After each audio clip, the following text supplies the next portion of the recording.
un cielo. Así es, don Ramón, ya se encuentra con nosotros el líder de Gente Buena, la cara visible justamente de este movimiento, el capitán Edwin Ortega, con quien hablaremos de justamente los narcos generales, en este caso Metástasis. Bienvenido, capitán Ortega, a la mañana en RTP. Muy buenos días, gracias por el espacio. Pamela, Ramón, Astrid, a las órdenes. Capitán Ortega, hemos visto y en los chats que ha publicado la Fiscalía, bueno, en estos cortos chats, porque sí podemos ver que existe algún tipo de también una información que no está todavía publicada dentro de la Fiscalía General del Estado, pero en este momento, hasta lo que se ha dado y el involucramiento justamente que se hace a todos los niveles del Estado con el narcotráfico, ¿cuál sería el análisis del capitán Ortega dentro del señalamiento también internacional de que en el país existen narcogenerales?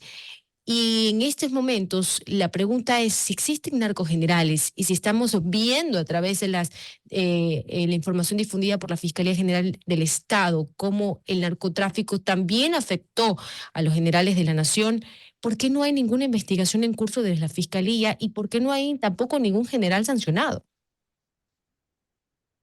Es un proceso el que se tiene que llevar a cabo. Mire, para lograr tumbarle a Curipayo, al famoso juez de Santo Domingo de los Áchilas, que siempre falló a favor de Salcedo, Glass, Norero, cuando usted tiene ya ciertos nombres, el día de hoy ya se le nombra a Carrillo, ya se le nombró a dos secretarios, a un secretario de seguridad como Ordóñez y al jefe jurídico del gobierno de Lazo, usted se da cuenta de que cuando hay activistas como quien le habla, que a lo largo de estos años, cuando salgo de la Armada, yo me doy cuenta que lo que teníamos como almirantes en algunos casos y como generales de ejército, policía, fuerza aérea, caso de General Gabela, recuerde usted, Claro. no eran lo que parecía. Nosotros comenzamos a evidenciarlos a través de actos de corrupción. Yo he denunciado dos o tres actos en los cuales había un almirante que el hijo era narcotraficante y que obviamente por el tema familiar, en ese sentido yo sí tengo mis líneas rojas, pero de alguna forma sí se llegó a conocer. Pero cuando usted encuentra no un teléfono, sino encuentra 14 teléfonos de un narco, que de un teléfono mandaba a la justicia, de otro mandaba el ejecutivo, mandaba a Eli Angulo y demás mensajeros, por el otro mandaba donde los policías, etcétera, etcétera. Entonces usted tiene ya más claro, usted tiene una apreciación de la situación en donde puede darse cuenta de que tarde o temprano, sí, es un inicio nada más que hubo un mensajero que fue a hablar con el ministro Carrillo. Usted se dará cuenta de que cuando Noboa, bien o mal, manda a la casa cuatro generales que debía mandarles hace rato Lazo, y no, y le faltan todavía dos generales más. Usted se da cuenta de que esos generales qué cargos ocupaban. Mire, Pamela, cuando nosotros logramos entender que el brazo político fue penetrado por el narcotráfico y el brazo político es el que asciende.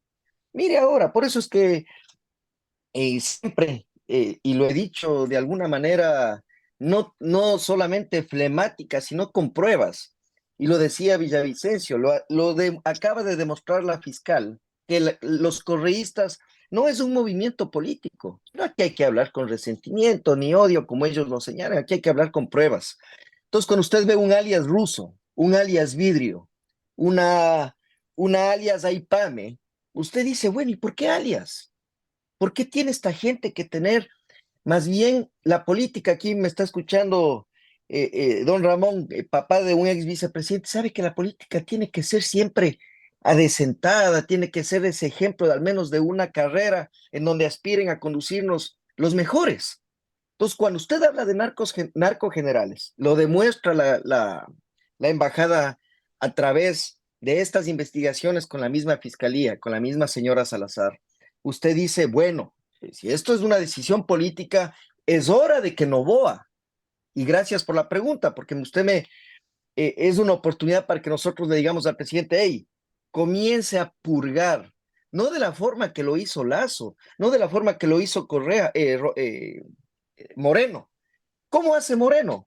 Con los favoritismos de Romo. ¿Cómo lo hizo Correa? Con los favoritismos a Serrano.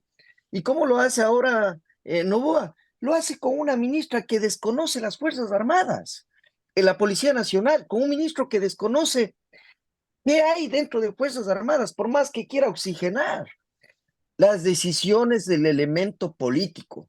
Si es que hablamos de generales que han sido penetrados por el narco, tienen que ser 360. Es decir, venga para acá, usted dónde militó, estuvo en sucumbíos, estuvo de jefe antinarcóticos, como el caso del general Ramírez, el otro general, ¿que de qué estuvo? Llegué a ser hasta ministro del Interior, llegué a ser comandante general de policía. Un ratito, usted tiene este patrimonio, ¿por qué mintió que tenía $20,000? Usted tiene 2 millones. Y esa voluntad política no existe, vamos a seguir inundados de narcogenerales, pero muy pronto, mire, son apenas 14 teléfonos de un narco. Imagínese usted cuántos teléfonos tendrán ya listos para ir a un vaso de ácido los narcos que todavía siguen con vida, los jefes de las otras bandas. Porque esto, aparte de ser metástasis, realmente cambia la estructura del Estado. Si Novoa no hace lo que tiene que hacer, lamentablemente los uniformados, ellos son los que tienen la privación constitucional del uso de las armas. ¿Por qué cree que Norero se reía? Mire lo que llegó a decir con Jordán, que ellos mandan en el país. Tenían razón. Capitán Ortega, y justamente lo que usted comenta, que no solamente es Norero, sino una serie de actores que también están involucrados en esto. Yo le pregunto, ¿no es preocupante tal vez digamos, el tono de espectáculo que está tomando el tratamiento del caso? Y le digo porque digamos, esta revelación, esta transparencia a cuentagotas que da más bien pareciera una serie digamos, de telenovela, pierde un poco el rigor porque no, yo, por ejemplo, quisiera saber cuál es el seguimiento que se le está dando al tema y me preocupa como ciudadana porque también hubo otros casos que causaron igual estupor mediático, como el caso Encuentro, como el caso de los hospitales, como el caso de INA Papers, y todo eso se quedó en esa etapa mediática que llamó mucho la atención, captó de alguna manera un momento político, que es el que se configura también la exposición de este caso, y no sé si usted esté de acuerdo con que el caso se esté tomando por ahí desde un lugar muy espectacularizador y no sabemos a ciencia cierta cuál es el seguimiento o el siguiente paso o como usted menciona, cuál es el resultado de esta metástasis que estamos viviendo dentro de toda la fuerza pública.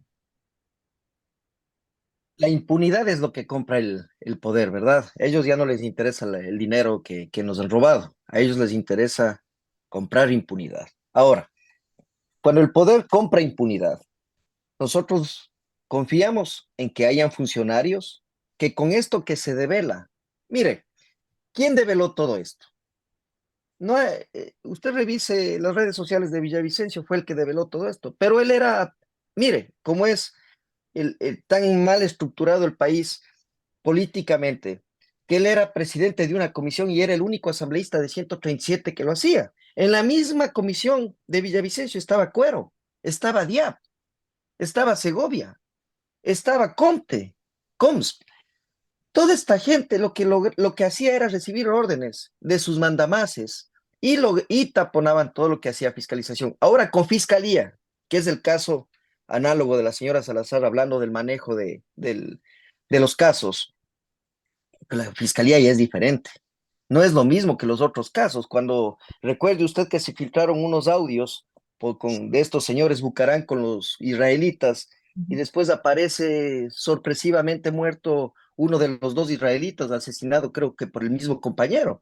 Esto es diferente, porque esto ya se hizo, y siempre lo diré, ¿no? Lo he dicho en más de una ocasión a diferentes medios, es el mejor regalo de Navidad que pudo haber tenido el Ecuador, porque esto ya está judicializado. No hay poder en el mundo.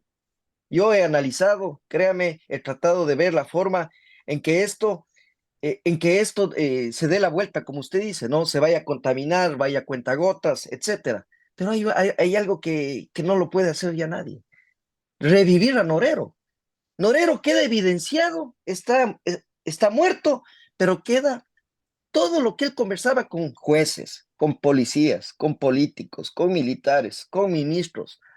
Eso ya no hay marcha atrás. Es decir, la señora fiscal puede el día de mañana salir del país, puede cambiar de trabajo, pero todo eso ya está en la fiscalía. Es casi imposible que alguien, imagínense si han salido los chats de gente tan poderosa que hasta se nombran eh, gente como la que le he hablado, ¿no? Exministros, jueces, etcétera.